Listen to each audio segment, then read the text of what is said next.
Our next guest has taken the B word out of science class. After watching Stormin Bob Swanson's science experiments, one elementary school student said, quote, "You weren't boring at all. You weren't even almost boring." And with us now is Stormin Bob, otherwise known as the singing weatherman. Bob, so nice to meet you. Thank you, Kim. I'm very pleased to be here. We can hear you singing in the background, by the way. We're playing good, some of your CD. Let me show everybody the CD that we have. Tell me about you and how this came about. And you're really not too tacky jacket. No, first, I got to talk about my jacket because my wife made this beautiful weatherman jacket. It's a nice baby blue, and it's got a high pressure on my right lapel, low pressure on my left lapel, and of course, very important on the back, the big old storm cloud with the lightning bolt. Lightning bolt that propels you along. And has my website, storminswanson.com. It's always important to get out there. And I like that the AMS didn't mind that you used they approve of you. Exactly, exactly. Very good. Now, I go out and I give talks to schools a lot, but the one thing I've learned is you have to have props, you have to make it fun, you can't have it boring.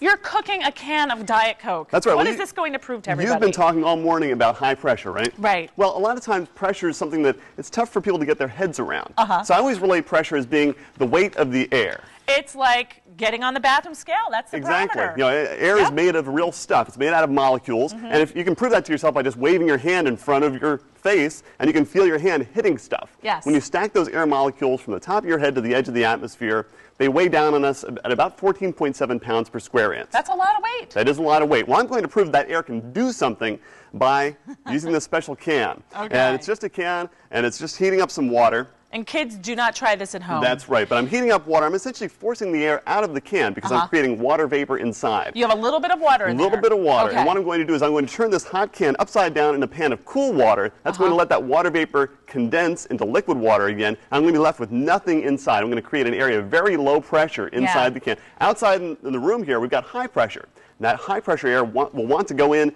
to that low pressure. And, well, we'll see. We can make a forecast of what might happen to the can, We'll see what happens. You know, cross your fingers. I have a forecast of what's going to happen to the can. Should I step back? Is it going to be scary? It'll be just fine. You ready? I'm ready.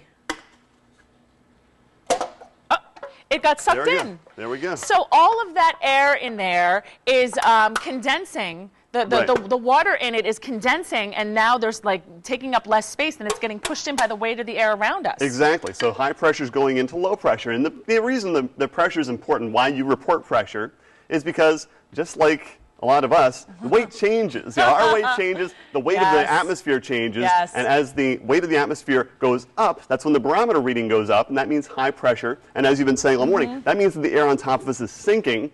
And when air sinks, it's tough for clouds to form. And usually you get clear skies. Right. Whereas when the barometer reading is going down, that means the air is getting lighter on top of us, the air is going upward, and of course we get more stormy weather. So that's why you get a big blue H for high pressure on the weather map, red L for low pressure. All right, I'm going to have like 30 seconds to pick your brain really fast. You are making some appearances at public libraries. Now, there's one coming up in Burke that we should tell people about, but it's practically booked. Almost a sold-out show. You can try right now because you're a Channel 9 viewer and you're hearing this. Tell everybody your next appearance and where you're going to be talking. Okay, I've been doing the circuit of the Fairfax County schools this summer. I've already appeared in Falls Church as well as in Herndon. My next appearance is in Burke, and I've got two more in September. One in Fairfax, one in McLean. And of course, details about those are on my website, storminswanson.com. They are free shows open to the public, but you do have to register for them. So make sure to call the libraries early. And I do want to mention that half the show is demonstrations, but half of it is my original weather music. I do play guitar, mandolin, banjo, harmonica, and some great weather songs. And here it is. All right, well, I would love to pick your brain some more. I'll have more on my blog too.